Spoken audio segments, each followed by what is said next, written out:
We're celebrating the release of the 20th anniversary of this brother's album, Only Built for Cuban Linx. Some people have said that this is one of the greatest hip-hop albums of all time. How do you feel about that?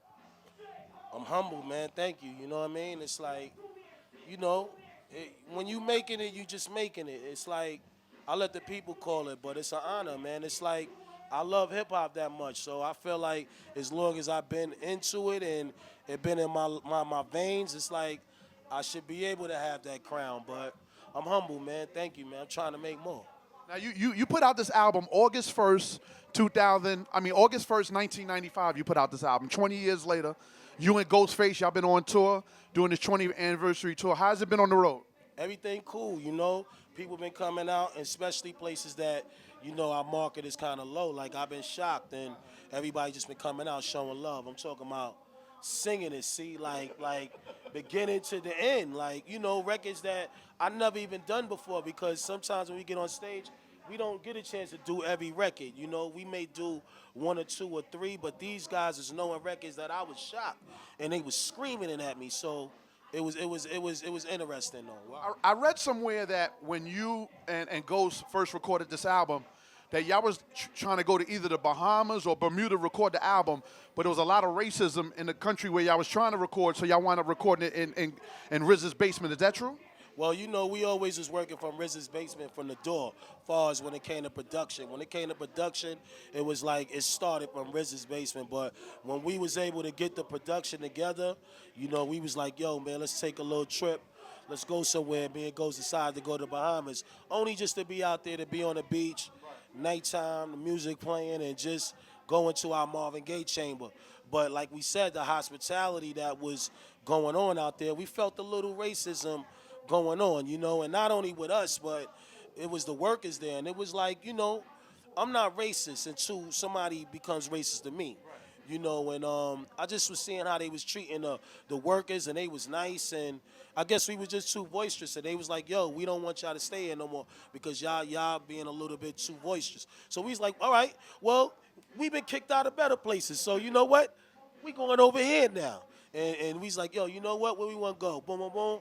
Shot to Miami, and still got the same vibe with the beaches and the sand, and just sat up in the window of the hotel and just open the window and let the air come in and just wrote. This is back when we was just starting, and like I said, we had determination written on our face, like, yo, we gonna make something mean, you know. And at that time, the Purple Tape wasn't even called the Purple Tape at that time, because when we finished it up and it was time to get packaged and all that, that's when we came up with that concept. Right.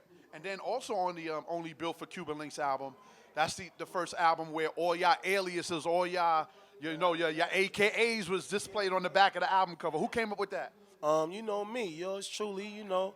I get on some superhero shit, you know. It's like I'm gonna keep it funky, you know. I look at a lot of gangster movies. I look at a lot of good black exploitation movies and how they dealt with becoming successful and coming from where we come from. So I felt like I was living that movie out. And also at the same time, it was some of my favorite movies that was inspiring me, like Once Upon a Time in America, you know, Sonny Carson, The Killer. You know, all these movies was going on while we was making this album, and it was like, yo, I want to incorporate that. How can I incorporate it? And I just, you know, said, yo, boom, my name is Lex Diamond from this point on right here on this album. This is my alter ego. You know, Ghost was Tony Starks, you know what I mean? Iron Man, he was always Iron Man. Noodles! Yeah. Noodles, that's Master Killer, you know what I'm saying? And once I did it and started saying it, everybody came with a name on the album. So it felt good that everybody was attached like that. Wow. Definitely. So we live at Irving Plaza in Manhattan. I'm getting ready to touch down on this set, and I'm going to open up for Raekwon and Ghostface. Let me say one thing real quick. First of all, this is a motherfucking major honor to have this man that come from 2 decades of gangster, live, professional, real artistry to come out and do my set. My brother called me, you know what I'm saying? And I was like, what? Yeah, I need you. So it's an honor for C to be here. And yo, man, like I said, man, you one of the officials in the game, and niggas listen to you. And niggas respect you, and I respect you, my big brother. And he know a nigga need me for anything. It's always there. But he gonna tear shit up, though. And make sure you tune in on Radio 103.9 August 1st, on Saturday night, August 1st, because I'm going to do a Raekwon and Ghostface only build. Yeah, that's the actual anniversary day. So I'm on Saturday night for the Classic Showcase. I'm going to do a special Raekwon and Ghostface tribute and play nothing but Ray and Ghost joints for like a straight hour inside the Classic Showcase. Because, you know, I told you over the phone, on weekends, all day on Saturday, all day on Sunday, we got this thing called the Weekend Boombox here on Radio 103.9. We play classic hip-hop all day on Saturday, all day on Sunday. Why you don't just put another Speed or something out here, man?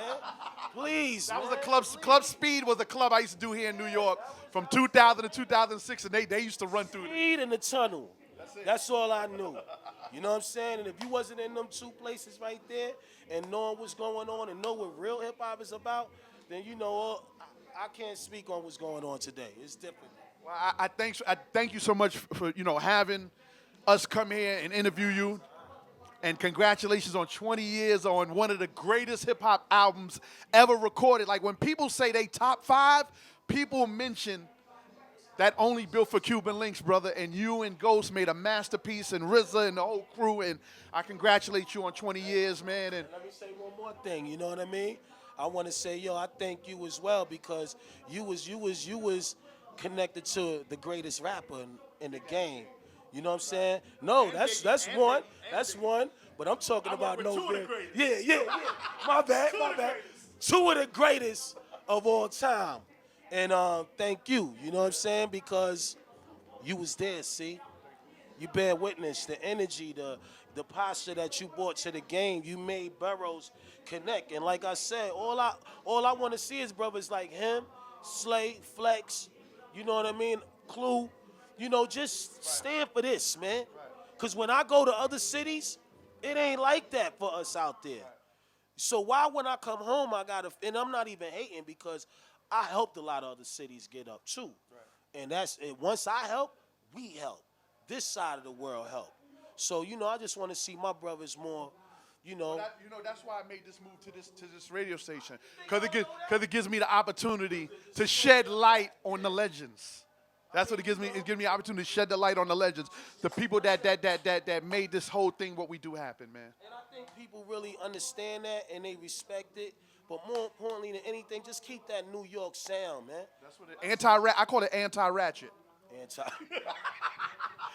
Anti-ratchet. That's it. Anti-ratchet.